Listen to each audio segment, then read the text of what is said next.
Greetings everybody, this is Leviathan here, and I told you guys I'd circle back around with another video for you when we finally got the start date for Season 19. You can see right there in front of your screen, November 22nd, which is next Friday. Season 19 will start off, the Season of Eternal Conflict. I will put links to all the information that we cover here today in the video description, so if you want to check out the official blog post, some forum notes from Nevalistis that we're going to read over, and also some details on Level with the Cause, which is starting up again with the start of the season, then check out the video details for all of that. This will probably be a pretty quick video, but I just wanted to get all the details in front of you guys. Season 19, again, starting November 22nd. It's at 5 p.m. time for your specific region. So for the Americas, it's 5 p.m. Pacific, which translates to 8 p.m. Eastern time. I personally will start right as the season starts. I don't know if I'll do another 24-hour stream like I usually do, but I'll definitely try and do as much as I can. And I'll also be participating in Level with a Cause, which I'll get into in just a moment. But in case there's any details or things that you missed from previous videos that we've done covering Season 19, those will also be links in the video description, maybe some cards popping up all over the screen. But there are fun things to earn this season. I did mention in the past that the Guardian tier will have stuff to get now, so you want to go all the way through your seasonal journey, not just chapters 1 through 4 for the free Hadrigs, but you'll also be able to get this sweet, I think everybody's looking forward to getting this sweet Terial pet, basically, Angelic Goblin. And there's also a portrait frame there too, but you got to do every single objective, including all the ones at Guardian, to unlock those. We will go ahead and talk about the theme. There's not much that's changed here in particular. It's just the same as it's always been. The last video we discussed how they moved some of the kill streak bonuses around, so there is that to keep in mind. That should hopefully make it a little less gamey for people to just be resetting their kill streaks over and over. But this whole seasonal theme is going to go forward into Season 19. It's called the Pandemonium theme. And basically for each kill that you get, you'll get a certain amount of movement speed and bonus damage, and it caps out at 50% movement speed, 100% damage at 1,000 stacks, and you get these on kill. They are kill bonuses, so you hit these thresholds along the way, and as you do, certain effects occur. Some of these are really cool, some of them are really powerful. So as you get further down the kill streak thresholds, you get more powerful effects. These angels are really crazy. They last for like 30 seconds and they do some really good damage, but apparently they've been nerfed because people were using them quite extensively to kill bosses in high tier greater rifts. We'll see what happens. 1,000 kills we did see on PTR was it made this crazy pentagram thing. I have a video on all the kill streaks if you want to see what they look like. It's been rumored that maybe this is getting changed, so we'll see. Next Friday, we will see. For those who missed previous seasons, they've been recycling some of the old cosmetic rewards, so you can come back and get this dark unicorn thingamajig and this frozen portrait frame again. The transmog stuff has not changed at all. And then as mentioned previously, you got these coming in here as new rewards for the end of the seasonal journey. For the Guardian tier, or sorry, Conqueror tier here, this is where you can get a stash tab if you have yet to unlock all your stash tabs that you can get through the seasons. Most people probably have gotten them by now, but if you're a new player to the game and whatnot, you want to reach at least the Conqueror tier of your seasonal journey, and then complete all of these objectives. You'll get a seasonal stash tab, which is really nice because space is premium, and there's not a lot of it out there, so get as much as you can while you can. Seasonal Conquests, we covered that in our last Season 19 preview video as well, but these are some particularly easy ones this season. Sprinter and Speed Racer. You have to do the acts, all acts in campaign under 1 hour. You can actually do this solo. It's easier to do in groups. This is probably the toughest one of these. Avarice Avaritia with the 50 million gold streaks. Really simple to do once you have a high level boon of the Hoarder. You just find a nice open greater rift, especially now that we can go to T16 and get crazy gold streaks and crazy gold find. That should be pretty doable.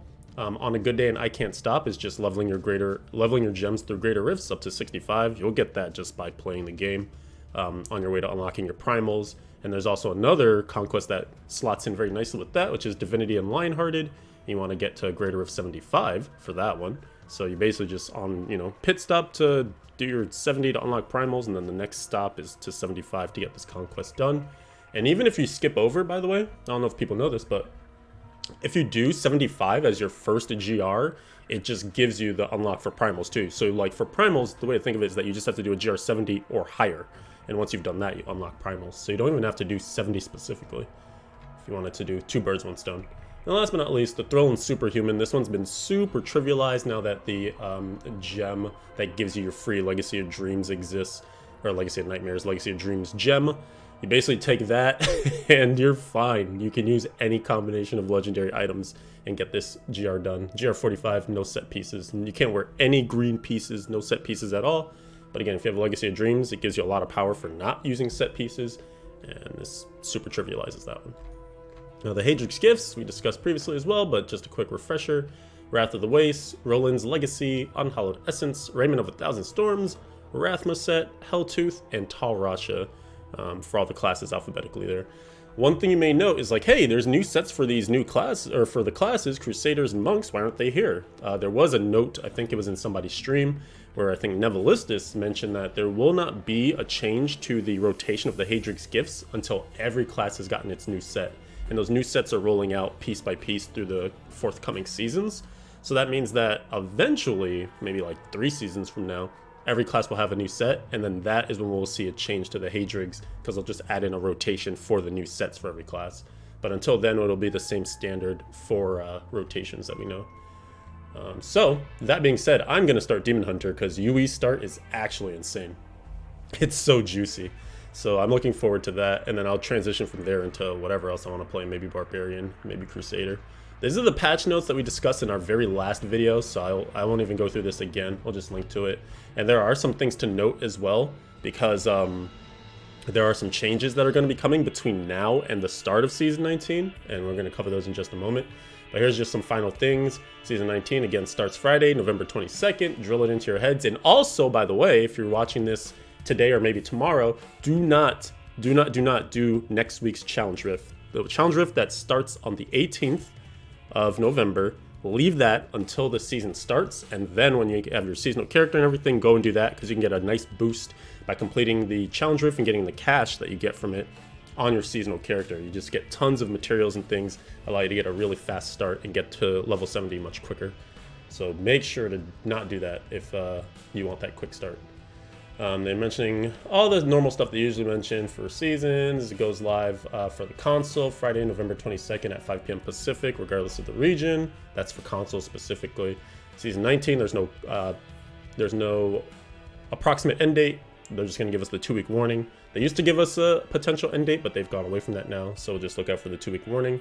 Last season ended relatively early, so it's something that you never know anymore, man. They say they aim for 3 months, but who knows anymore. Just be prepared. Do as much as you can as early as you can, I guess. Non-seasonal leaderboards. These are actually going to be wiped again, and that's coming up in another post that we're just about to discuss. We're pretty much done with this one anyway, so yeah, again, links in the video description for that one. There was another couple of posts that popped up on the official forums, because players have been, very vocal in the last few days when the patch 2.6.7 went live as to some issues that they've been having or thoughts and concerns. So Nevalistis took some time to address some of them here. First one up is Bazooka. They consider it an issue, and the issue here is that basically the way that Bazooka was nerfed makes it so that some players can actually still do the build, and mainly that's through macro usage, which is technically against terms of service. So they've basically just pushed the build into macro only play. And they do consider it to be an issue, as you can see from our last change. Just talk about Bazooka in general, but it's proving trickier to address than we anticipated. Bazooka is harder to execute now. We don't like that a build more or less requires macros to use it effectively. It's something we want to address, but it's looking like it's going to take longer term process beyond 2.6%. So I guess that means that Bazooka is still doable, and you'll have to macro to do it, and they're going to take time to change it. That's really bad. That's actually just horrible, but whatever, man. They did say they made a change for Blighter in 2.6.7. If it's not enough, they're going to continue to reevaluate.